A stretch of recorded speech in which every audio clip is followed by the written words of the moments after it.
So mean proportion అంటే మనకి ఇప్పుడు ఏదైతే మిడిల్ టర్మ్ కావాలో దాన్ని మీన్ ప్రపోర్షన్ అంటాం అనమాట. మీన్ అంటే యావరేజ్ కదా, so middle term find out చేయడాన్ని మీన్ ప్రపోర్షన్ అంటాం. సో ఇక్కడ ఏమవుతుంది, a by x is equal to x by c అవుతుంది, x square is equal to ac, x is equal to root over ac. దీన్ని mean proportion అంటాం. Third proportion, if a comma b comma x అనుకుందాం. ఇప్పుడు ఇలా ఇచ్చి మనకి third proportion value find out చేయడం అంటే ఈ ఎక్స్ వాల్యూ ఫైండ్ అవుట్ చేయాలి. దీనికి ఏంటి, a by b is equal to b by x. So ఈ ఎక్స్ని ఇక్కడ తీసుకెళ్తే ఏ అనేది తెచ్చేస్తాను అనమాట. X is equal to b square by a. So దీన్ని థర్డ్ ప్రపోర్షన్ అంటాం, అంటే x value is equal to b square by a. అలాగే ఫోర్త్ ప్రపోర్షన్ అంటే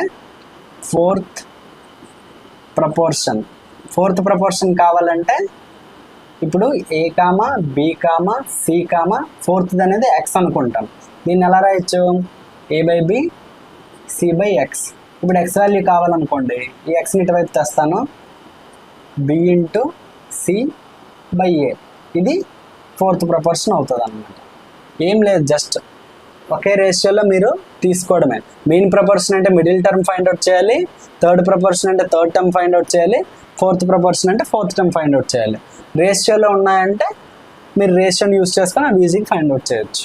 నేను చెప్తున్న టాపిక్స్కి కానీ ప్రాబ్లమ్స్కి కానీ ఏమైనా డౌట్స్ ఉంటే కింద కామెంట్ సెక్షన్లో కామెంట్ చేయండి. అలాగే నా వీడియోస్ కానీ నచ్చితే లైక్ చేయండి. అలాగే ఇన్స్టాగ్రామ్ అకౌంట్ని ఫాలో చేయండి. యూట్యూబ్లో నా ఛానల్ని సబ్స్క్రైబ్ చేయండి. Thank you.